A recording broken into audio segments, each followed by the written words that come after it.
Dona Alice, aos seus 80 anos, sentia o peso não apenas da idade, mas de uma profunda solidão que se instalara em seu coração.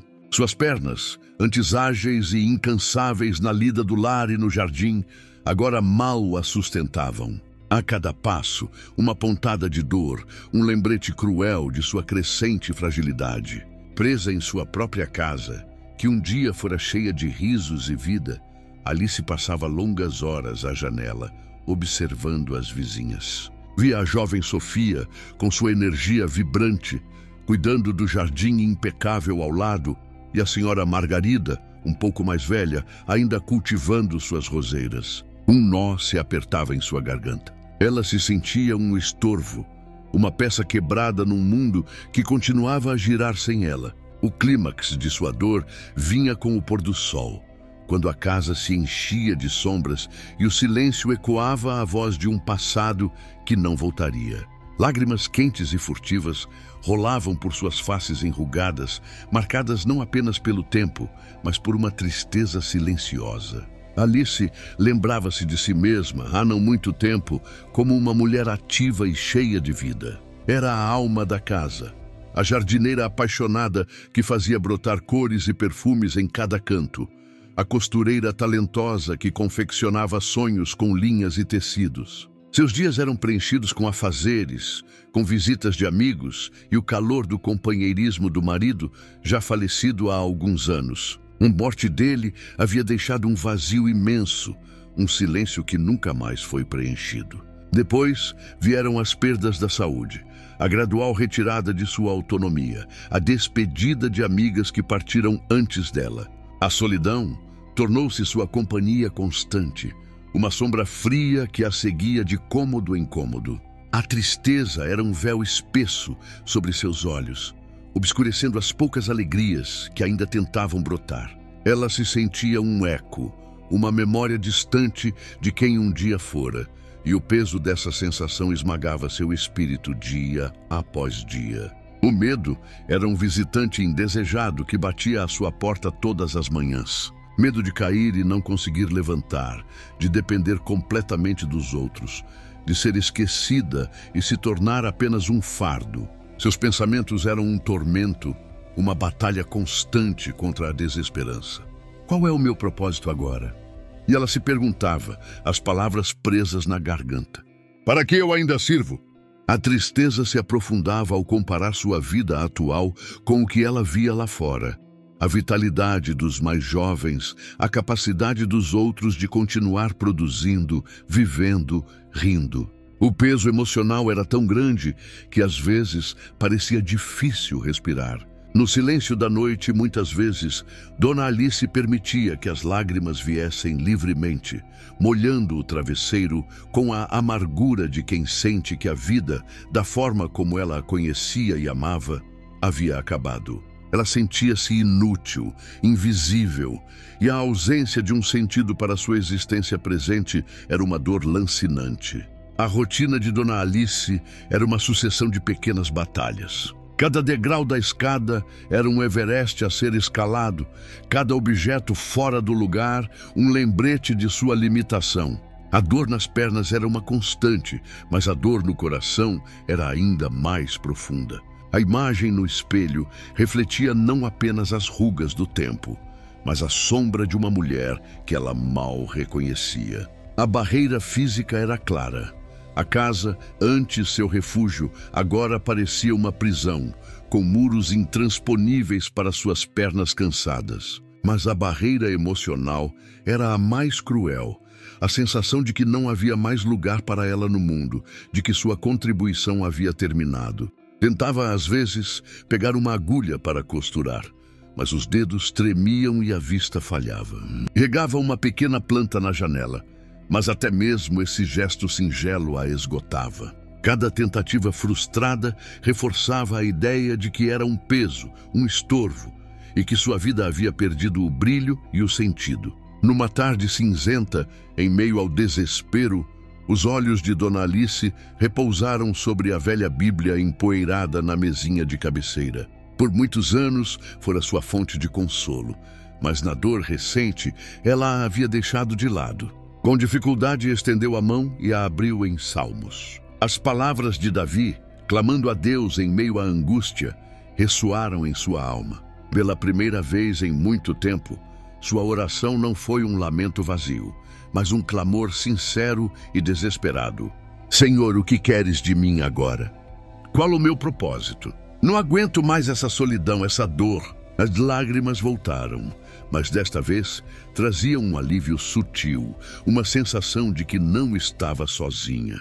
Começou a ler a Bíblia todos os dias, buscando um fio de esperança. Meditava sobre versículos que falavam da força de Deus, se aperfeiçoando na fraqueza, da alegria em meio à tribulação.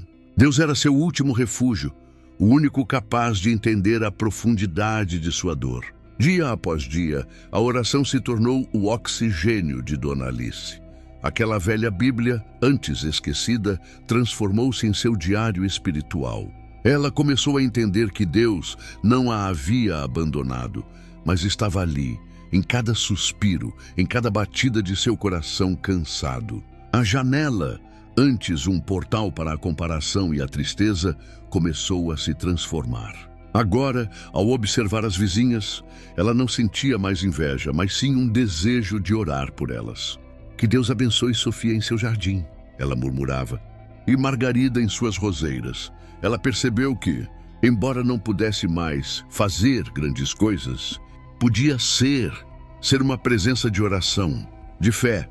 O Espírito Santo sussurrou em seu coração a ideia de que seu tempo e sua escuta atenta poderiam ser ofertas preciosas a Deus. Uma nova perspectiva, uma leveza, começou a surgir em sua alma.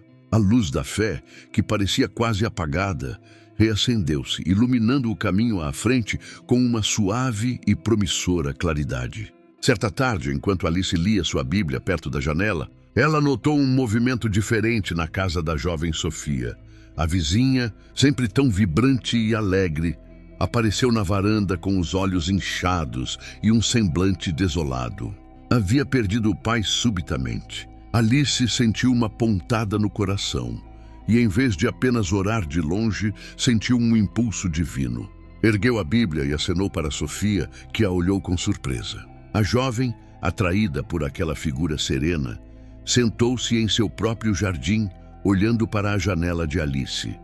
Dona Alice, com um gesto simples, abriu a janela, a Bíblia em suas mãos enrugadas. Sofia, minha querida, Deus te abençoe, disse ela com a voz embargada, mas firme. Sofia, em prantos, sem saber o porquê, sentiu-se compelida a se aproximar. O mais chocante, porém, foi o que Sofia revelou. Dona Alice, eu a observava há semanas. Mesmo quando a senhora parecia triste, havia uma paz em seu rosto que me acalmava. Eu não sabia porquê, mas essa paz me atraía. E hoje, eu precisei de um porto. Naquele momento, as palavras de Sofia atingiram Dona Alice como um raio, curando a ferida da inutilidade. Ela, que se sentia um fardo e uma luz apagada, era na verdade um farol de paz para alguém que a observava de longe. Sua fraqueza, sua reclusão, não a diminuíram, mas a posicionaram para um propósito divino. A janela, que antes era uma cela, agora era um portal para o ministério. Alice ofereceu a Sofia não apenas sua escuta atenta, mas a sabedoria de sua fé, lendo-lhe versículos de consolo e orando com ela. A tristeza no coração de Alice se transformou em uma alegria profunda e uma paz que transcende todo entendimento. Ela percebeu que o valor de sua vida não estava em sua capacidade de fazer ou produzir, mas em seu ser, em sua fé inabalável e em sua disposição de se deixar usar por Deus. A comparação com as vizinhas desapareceu completamente. Ela era, de fato, uma luz incomparável, não por suas próprias forças, mas pela força de Deus que se aperfeiçoava nela. O relacionamento entre Dona Alice e Sofia floresceu. A quietude da idosa e sua fé se tornaram o bálsamo para o coração ferido da jovem.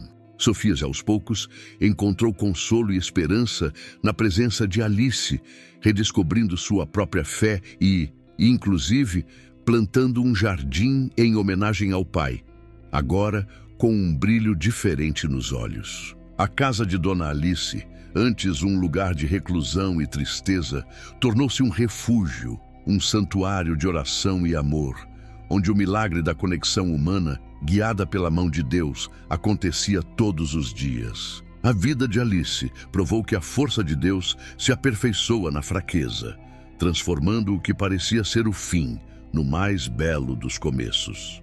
Pense bem, de onde você está ouvindo essa história? Talvez em sua própria casa, sentindo o peso da idade ou da solidão. Saiba que Deus pode usar exatamente a sua situação, a sua fraqueza, para manifestar sua glória de maneiras que você jamais imaginou.